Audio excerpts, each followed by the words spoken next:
Kesultanan Buton. Bagian 2. Murtabad 7 dan penerapan demokrasi aristokrasi.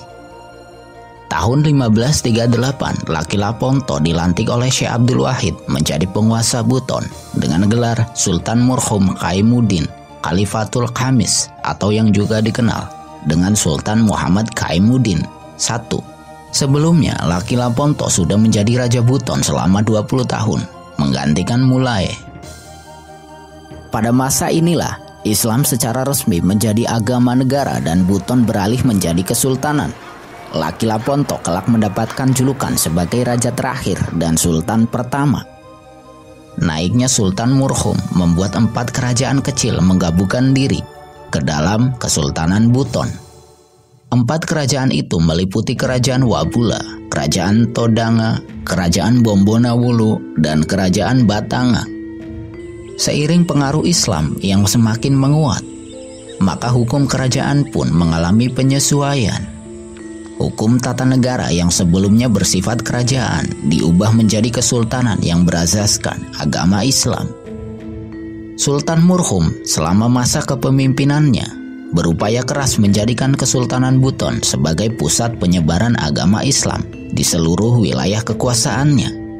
Selama menjadi puncak kekuasaan Buton, Sultan Murhum juga dikenal sebagai negarawan sekaligus diplomat ulung. Beliau berhasil mendamaikan perang berlarut-larut antara kerajaan Konawe dan Mekongga. Proses perdamaian itu terjadi dalam waktu 8 hari. Karena itulah Sultan Murhum mendapatkan julukan Halu Oleo yang artinya adalah 8 hari. Pada masa kekuasaannya, Sultan Murhum memiliki pengaruh dan kewibawaan yang cukup besar di kawasan Nusantara bagian timur. Meskipun wilayah Kesultanan Buton tidaklah cukup besar. Pada tahun 1564, setelah berkuasa selama 46 tahun, Sultan Murhum meninggal dunia. Jenazahnya kemudian dimakamkan di Bukit Lele Mangura dalam benteng keraton. Tahta Buton kemudian dilanjutkan oleh Latum Parasi yang bergelar Sultan Muhammad Kaimuddin II.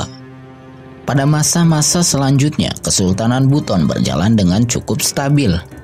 Meskipun sempat mengalami konflik-konflik kecil dengan wilayah kekuasaannya atau kesultanan tetangganya seperti Ternate dan Goa. Pada masa kekuasaan Sultan Dayanu Ihsanuddin yang berlangsung dari tahun 1597 hingga 1631, seorang ulama yang bernama Syarif Muhammad datang ke Buton. Syarif Muhammad lebih dikenal sebagai Saidi Raba selama di Buton. Beliau terlibat banyak dalam penyebaran dan pengajaran agama Islam di Buton. Tahun 1610, sebuah undang-undang kerajaan berhasil disusun dan diterapkan oleh Kesultanan Buton. Undang-undang kerajaan itu dikenal sebagai Murtabad 7. Syarif Muhammad turut serta dan memiliki andil besar dalam perumusan Murtabad 7. Salah satu poin penting dalam Murtabad 7 adalah peralihan kekuasaan tidak lagi berdasarkan keturunan, tetapi melalui pemilihan yang dilakukan oleh Sio Limbona. Murtabad 7 mengakhiri era monarki dan memulai penerapan demokrasi aristokrasi. Sio Limbona terdiri dari 9 orang, berasal dari kata Sio yang artinya 9, dan Limbo yang artinya kampung atau desa atau wilayah. Sio Limbona terdiri dari 9 kepala wilayah yang memiliki tugas dan fungsi seperti legislatif pada zaman sekarang. Sio Limbona memiliki 3 wewenang utama, yaitu: pertama, memiliki wewenang mengangkat dan menetapkan para pejabat tinggi kesultanan, baik sultan dan menteri-menterinya. Sio Limbona juga memiliki wewenang memecat pejabat tinggi kesultanan seperti sultan, menteri, dan pejabat tinggi lainnya yang dianggap melanggar undang-undang kesultanan. Kedua, bersama sultan menyusun serta menetapkan undang-undang atau peraturan-peraturan yang berlaku. Ketiga, memberikan persetujuan terhadap pelaksanaan undang-undang atau peraturan yang dijalankan oleh pemerintah kesultanan. Kesultanan Buton memiliki sistem pertahanan negara yang terdiri dari 4 lapis. Lapis pertama adalah Pata Limbona, yang merupakan pertahanan di dalam istana kesultanan. Tugasnya adalah mengawal sultan dan seluruh pejabat istana. Lapis kedua adalah 4 orang ahli kebatinan yang disebut dengan Bisa Patamiana. 4 orang ini memiliki tugas menjaga Kesultanan Buton secara kekuatan batin. Lapis ketiga adalah Matana Soromba yang terdiri dari 4 kampung di perbatasan utama Kesultanan Buton. Tugas utama Matana Soromba adalah menjaga keamanan perbatasan utama Kesultanan Buton dari para perompak atau musuh yang ingin memasuki wilayah utama Buton. Lapis keempat adalah Barata. Sistem pertahanan ini bersifat kolektif di antara 4 kerajaan yang berbatasan dengan Kesultanan Buton. Satu kerajaan saling mendukung dengan kerajaan lainnya. Barata adalah sistem pertahanan yang merupakan perjanjian dari 4 kerajaan.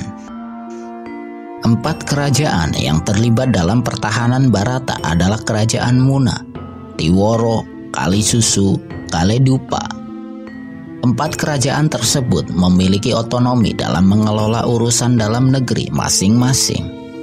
Namun, dalam pertahanan Barata, 4 kerajaan tersebut berada di bawah komando atau koordinasi Kesultanan Buton. Pada masa kekuasaan Sultan Dayanu Ihsanuddin inilah, pada tahun 1613, untuk pertama kalinya VOC datang ke Buton. Kedatangan VOC disambut baik mengingat tujuan awalnya adalah berdagang. Hingga puluhan tahun lamanya, VOC berada di Buton dengan sikap yang baik tanpa ada gejala permusuhan. Tahun 1631, Sultan Dayanu Ihsanuddin tutup usia. Sio Limbona kemudian mengangkat Sultan Abdul Wahab sebagai penggantinya. Namun, Sultan baru ini hanya menjabat selama setahun. Sio Limbona kembali mengadakan pemilihan dan mengangkat Sultan Gafuru Wadudu sebagai penguasa baru atas Kesultanan Buton. Tahun 1666, Kesultanan Buton mendapatkan ancaman berat ketika pasukan dari Goa menyerbu. Pertempuran berlarut-larut itu memaksa Kesultanan Buton meminta bantuan kepada VOC. VOC tidak menyia-nyiakan kesempatan itu. Bala bantuan VOC pun dikirim dari Batavia. Dari sinilah, kelak Kesultanan Buton akan menghadapi masalah lainnya yang tidak kalah berat, strategi adu domba ala VOC.